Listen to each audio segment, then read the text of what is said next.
Good afternoon, YouTubers, subscribers, and friends and the like. It's Grant coming at you from just before Katy or Kathy, Texas, in the suburb of Houston.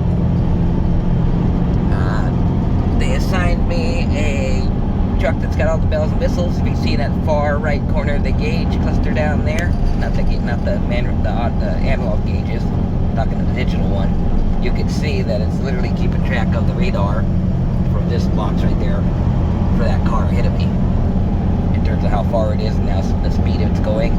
And it's a following distance adaptive cruise, which is nice, but when you hit rush hour traffic, Indian traffic like I had in San Antonio, when you drop down to under 15 miles an hour, it just quits. It shuts the cruise off on you at 15 miles an hour. It doesn't let you actually allow you to run the truck on adaptive all the way through rush hour traffic, which that's where adaptive really comes in handy.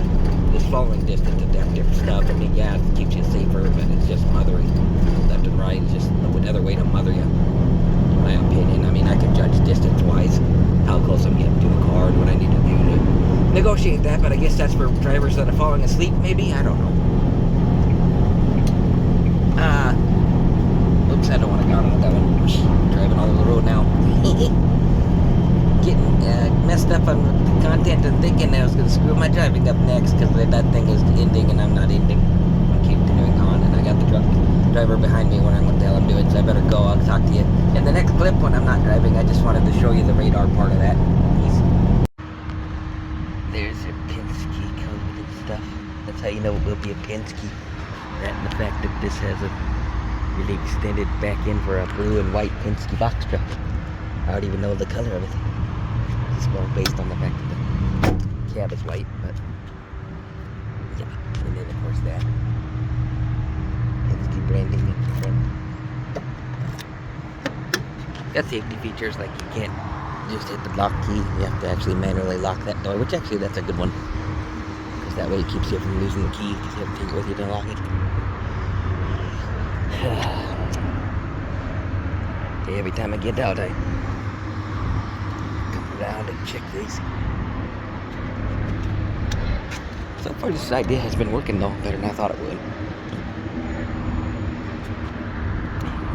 I'll show you just how extended this is. There, all the way back to there. Anyway, I'm gonna take a break at McDonald's for a minute. Like and subscribe, leave comments, I'll catch you in a flip. Okay, so for a minute ago I had speed limit of 70 or 75, think it was something like that, and I'm not going anywhere near it, I'm like going 60. But then the frontage road here along the side had 55 mile an hour speed limit signs, one on each side. This of course picked that up, the one that's on this side up, and decided to slam on the brakes from 60 down to 55 to adjust for it on the adaptive cruise, forcing me to go to try and do 55. I had to shut the cruise off and turn it back on after that stupid sign. And the best part was I had somebody almost tailgating me to come up and exit, and they were following too close anyway, so that's partially their fault. But they got a nice wake-up call out of that deal and just slammed on the brakes. It didn't even do it nicely. It's supposed to like just coast you back or whatever, you know, to drop it down. Now this thing just went at 55 was the speed limit. And it's not even the speed limit for this road, you know, that's a computer fluke, pretty much, because the camera up there read a speed limit that is for that road, not this road. But because they run parallel to each other, if the speed limit sign is close enough, it'll think it is on that. So, you know, just technology, the more they put technology into stuff, the less it's useful, very much, in my opinion. And then I figured out that there is a lane departure assist button up there, and I can turn that off for the lane departure beeping. That little box over there beeps really loudly, shuts the radio off. And then if you depart your lane 4 or 5 times or something like that, it'll eventually shut the air conditioning off, which is another stupid thing. And obviously I tried to play with all the controls, could get nothing to turn back on, fan or air temperature, or can get the switch over to heat or nothing. It was stuck in the low cool setting, and it put itself to low cool, where the fan power was back into just above 0, until I took that break at 100 miles. And it either was the 100 miles or it's the way I'm driving comparatively, you know, with the lane, you know, going down on my lane too often, or not watching the speed limit enough, or getting too close to cars without reacting or whatever. All those things it watches on the speed camera. See right there, it just did it.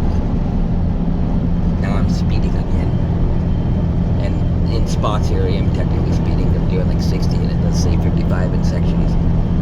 But that was construction that they had going on. But since construction isn't going on right now, the speed limit is actually 70. But because of Texas's weird-ass rule like that, where if you don't got the cones up, it's actually a regular 70-mile-an-hour speed limit or whatever. Obviously, because everybody else is driving 70. I'm only doing 60 on purpose, so that they'll all go flying right by me. I'm trying to stay safe that way.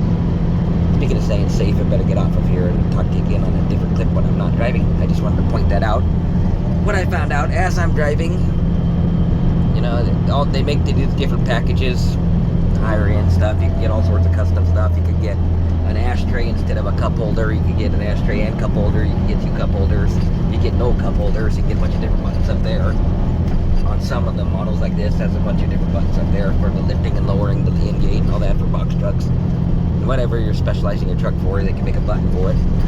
And then you can get these packages like the lane departure system, the speed limit system, which is saying, see right there, it's saying that the speed is 45 and I'm doing 60, and everybody else on the interstate is doing 70. But it's picking up that speed limit on that parallel road, which is 45 and 55. And every time it does that time it actually didn't, it hit the brakes a little, but it didn't really badly good. See right there, speed limit for this road is 75. But it's picking up the 45 and 55 on the parallel road to this, because it thinks that's the speed limit. It's picking up that sign clear over there, and I'm surprised it's not picking that one up for 55 mile an hour. You know, that's a real world situation right there that technology is not designed to handle, you know, or at least the truck technology is not cut up. If this was a Tesla car, it might be able to tell the difference what road it's on versus what road it's not on, etc. But they put a lot of research into those vehicles, and apparently the big heavier vehicles they don't put as much research into or something, depending on the model make. But anyhow, I'm just sitting here cruising along at 60 whenever to let me do it. It's waiting until somebody gets up right up on me. I can't show you because my phone is plugged in there. I can show you it's on that side. He's trying to about ride my ass. The system is waiting until somebody does that, and then as soon as the 45 speed limit posts up, it'll just go lurch and slam on the brakes. And that's the best part is, you know, this truck isn't designed to drive around without a box on it, so it'll eventually be a Penske truck with a box on it. I'll show you that information later. But it's not designed to do that. Right now it's designed to have a really huge, flipping around, really long extended back with nothing but 2 rail frames. And it's designed because I'm just transporting it to the Morgan Truck Center factory, in which they put the box on there for Penske. And this will become a Penske truck at that point. But you know, it's just a combination of all that. You know, speaking this truck with just 2 frames sticking out the end of it, slam on its brakes itself because it thinks I'm not paying attention or something, and so it needs to slam on its brakes from 75 to 45 because it picked up a 45 speed limit on the side parallel road. And the technology, the more they put it in there, the less it's needed. And human nature, as soon as they put a regular button on there, just like I did, human nature dictates will just shut the shit off anyway. You know, I mean, it will come in handy that I can turn that on or off. And then when I'm going through construction zones and whatnot, it'll be handy. I can put that on. The lane assist will help keep the truck in the lane during all those weird ass construction turns this way and that way into tight, like concrete tunnels, or not concrete tunnels, but concrete barriers, sections of construction that they do that on purpose, that you feel uncomfortable going fast through it to make their construction workers safer. Which, I mean, it does. The concept all on its own, you know, if you narrow the lanes up, people don't want to just fly through it. But I'm just cruising along. It's going to be, I'm going to shut down probably Houston, or maybe a little after Houston. I think I'm going to take a long break through the Houston rush hour, maybe 7 or 8 tonight. At night, sneak through Houston at night, so I don't have to fight traffic in the morning.